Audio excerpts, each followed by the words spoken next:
ये आजकल पूरे देश में चर्चा चल रही है कि संविधान और बहुत सारे स्लोगन्स भी है संविधान बचाओ। लेकिन मेरा अनुभव है कि ज़्यादातर लोग समझते नहीं कि संविधान है क्या और आपको क्या बचाना है। हम मानते हैं कि ये कानून का विषय है, तो अगर आपने लॉ किया है तो आप समझ पाएंगे। तो ये मिथ मान्यता तोड़ने के लिए हमने सोचा कि संविधान ऐसी चीज़ है जो हर एक नागरिक को समझना चाहिए। तो हमने एक खिलौना बना दिया है जो करीब 100 ग्राम वज़न का है। 6 इंच बाई 9 इंच का घर है तो आप हाथ में पकड़ सकते हो। और हमने उसको एक घर के रूप में दिया है कि जैसे हमारा फैमिली का घर होता है, ऐसे ये पूरे देश का घर है।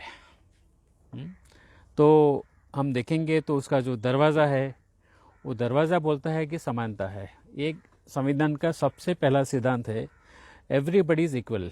यहाँ कोई नाती ना है, ना कोई जाति है, ना कोई वंश है, ना कोई जन्मस्थल का भेद है। ये सभी को यहाँ प्रवेश है।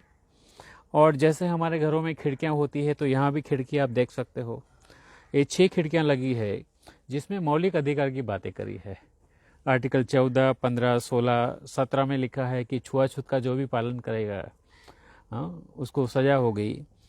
19 है right to live life with dignity. 21 है आप अपने अंतःकरण मुजब धर्म का पालन और प्रसार करने का आपको मौलिक अधिकार है। उसी तरह से अगर आप देखेंगे तो पीछे जो खिड़कियां हैं वहाँ लिबर्टीज़ की बात करी आर्टिकल 19 में। ये 14 थे मौलिक अधिकार यहाँ पे है। 14 बोलता है सभी समान है कानून के आगे। 15 बोलता है कि स्टेट किसी से जाति धर्म के आधार पे, जन्मस्थल के आधार पे डिस्क्रिमिनेशन नहीं करेगा। सरकारी नौकरी में सभी को समान मौका मिलेगा। दूसरी ओर ये 6 खिड़कियां हैं जो आर्टिकल 19 में लिबर्टीज़ दिया है कि आपको अपने सोच अभिव्यक्त करने का अधिकार है। उसमें इंटरनेट भी आ गया है। आपको इकट्ठा होने का अधिकार है। सरकार 144 बार बार नहीं डाल सकता है। आपको अपने एसोसिएशंस बनाने का अधिकार है। आप पूरे देश में घूम सकते हो, पूरे देश में जहाँ घर बना के रहना आप रह सकते हो। और आखिर में लिखा है कि आपको जो व्यवसाय करना आप कर सकते हो। आप किसी को नहीं बोलेंगे कि नहीं अब ये जाति का है तो आपको ये धंधा करना है, बिल्कुल नहीं। सभी स्टेट्स के नाम यहाँ लिखे गए हैं, क्योंकि आजकल ग्रेजुएशन वाले लोग को भी पूछो कि भारत में राज्य कितने, तो नहीं पता है। अच्छा, केंद्र शासित प्रदेश कहाँ है तो उसकी भी यादी यहाँ पे है। और फिर उसका लिखा है यहाँ पे कि ये बिन सांप्रदायिक धर्म निरपेक्ष घर है। ये सभी के धर्म का लोगों का एक घर है। और यहाँ लिखा है कि संविधान में किसी भगवान और देवी देवता का नाम नहीं है। ये सबसे बड़ा महत्वपूर्ण उसका कैरेक्टर है। कानून का शासन चलेगा। और ये उसकी छत होती है, जैसे घर की छत होती है। तो छत पे हमने डाला है कि भारत में 2 चीज़, एक सिक्के के 2 बाजू है। जैसे अधिकार है वैसे आपकी ड्यूटीज़ भी होती है। ड्यूटीज़ के बिना कोई देश नहीं चल सकता है। मैं बोलूँ मुझे अधिकार चाहिए लेकिन मेरा ड्यूटी कोई और करेगा, सॉरी। ड्यूटी में लिखा है कि महिलाओं के अपमानजनक जो भी प्रथा है उसको आपको त्याग करना पड़ेगा। साइंटिफिक टेम्परामेंट डेवलप करना पड़ेगा। इंक्वायरी करो, चर्चा करो, ऐसे डिबेट को सुलझाओ। और एक और भी लिखा है कि आपको अपना सेक्टरियन जो संकुचित मानस है, जाति का है, प्रदेश का है, धर्म का, उसको छोड़ के भाईचारा की भावना को बढ़ावा दो। ये संविधान में लिखा है। सर, इसकी उपयोगिता है जो आपने, इसकी उपयोगिता आज के दौर में सबसे ज्यादा क्या है दर्शकों के लिए इस घर की? क्योंकि संविधान उपलब्ध है, इंटरनेट पर भी उपलब्ध है, किताबें भी उपलब्ध हैं, बताने वाले भी उपलब्ध हैं। तो क्या आपने ऐसे प्रयोग किए हैं जिनकी ऐसी उपयोगिता कहीं फिट बैठता है कि आपका पुराना अनुभव रहा हो? मैं देखा है कि उसका साइज देख के ही लोग डर जाते हैं। संविधान, हाँ, कि अरे इतना बड़ा में क्या पढ़ेंगे क्या है। और भाषा भी ऐसी होती है कभी कभी कानून की कि आपको समझ नहीं आता है। लेकिन ये चीज़ होती है जो कोई छोटा बच्चा भी होगा स्कूल में जाने वाला तो समझ पाएगा कि जैसे घर में खिड़की होती है और खिड़की में से हवा आती है, हमें ऑक्सीजन मिलता है, ऐसे ये मूलभूत अधिकार है जो हमें जिंदा रखता है। हाँ, ये छत है और गिर जाएगा छत तो हम खत्म हो जाएंगे। राष्ट्रगीत ऊपर लिखा है क्योंकि छत पे हम पतंग चौगाने ऊपर जाते हैं।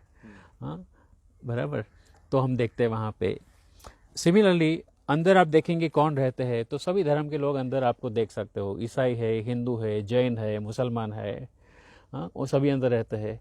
उसमें से ग्राम पंचायत बनता है, वहाँ से तालुका पंचायत, वहाँ से जिला पंचायत बनता है, असेंबली बनता है, लोकसभा बनती है। अच्छा, भारत में भाषाएं कितनी है, तो वहाँ याद ही लगा दी है कि 22 भाषा है भाई। आप एक भाषा में नहीं कर सकते हो। आदिवासी की भाषा अलग होती है, बोलियां अलग होती है देश में। ये देश कितना विविध है। सर आखिर में संक्षेप में आपसे ब्रीफली, कितने आपको ऑर्डर ऐसे मिल रहे होंगे, कितनी भाषाओं में आप इसे तैयार कर रहे हैं इस समय, कितने लोग आपने लगाए हैं इसमें? हम देश की सभी 22 भाषा में कर रहे हैं, और ऊपर से गुजरात में जितनी भी ट्राइबल डायलेक्ट है उसमें कर रहे हैं। वसावी, गामित, चौधरी, डांगी, कच्छी, उसमें भी कर रहे हैं। और अभी ये हमारा 1000 है, क्योंकि इतना तो 1000 लोगों ने बोला कि हमें ले जाना है 25 तारीख को। 25 को फंक्शन करने वाले, ये रिलीज़ करेंगे। बच्चे इसके ऊपर भाषण देने वाले यहाँ पे संविधान पे। हाँ, आप पीछे भी देख सकते हो, यहाँ जो मार्गदर्शक सिद्धांत होते हैं ये यहाँ लिखा है। संविधान में लिखा है कि राज्य को नीति कैसा बनाना है, तो ये सिद्धांत को ध्यान में रख के बनाना है कि आपकी जो आर्थिक गैर बराबरी देश में है और सामाजिक असमानता है, उसको आपको मिटाना है। पर्यावरण की रक्षा करना है आपको। तो ये पूरा संविधान बहुत सिंपल तरीके से हमने ऐसा करके रख दिया है, जो हर एक कोई किसी को उसका डर नहीं लगता है। लेकिन समझो कि ये देश का है, कितना विविधता वाला देश है। बराबर। कितने लोग लगे हैं इस काम में? एक काम में आप देखेंगे ये पूरा बैठा है, और वहाँ भी लोग कंप्यूटर पे बैठे हैं जो हर एक भाषा में उसका वो कर रहे हैं। बराबर। तो 1 2 3 4 5 6 7 8 9 10 11 12 13, और वहाँ भी करीब 15-20 लोग पिछले 15 दिन से लगे हैं। बराबर। क्योंकि और भाषांतर कई लोगों ने किया है। मेरे दोस्त से दामोदर मावजो, वहाँ गोवा में जो कोंकणी के डॉन है लिटरेचर में, उन्होंने बोला मैं करूँगा। सईदा हमीद जो प्लानिंग कमीशन के सभ्य रह चुके हैं, उन्होंने उर्दू में किया पूरा। मैं कल केरला हाईकोर्ट गया था, तो बार के जो वाइस प्रेसिडेंट है वो बोलते मैं करूँगा मलयालम में। बराबर। और लोग इतना खुश होके कर रहे हैं कि यार ये तो हमने जिंदगी में पहली बार देखा।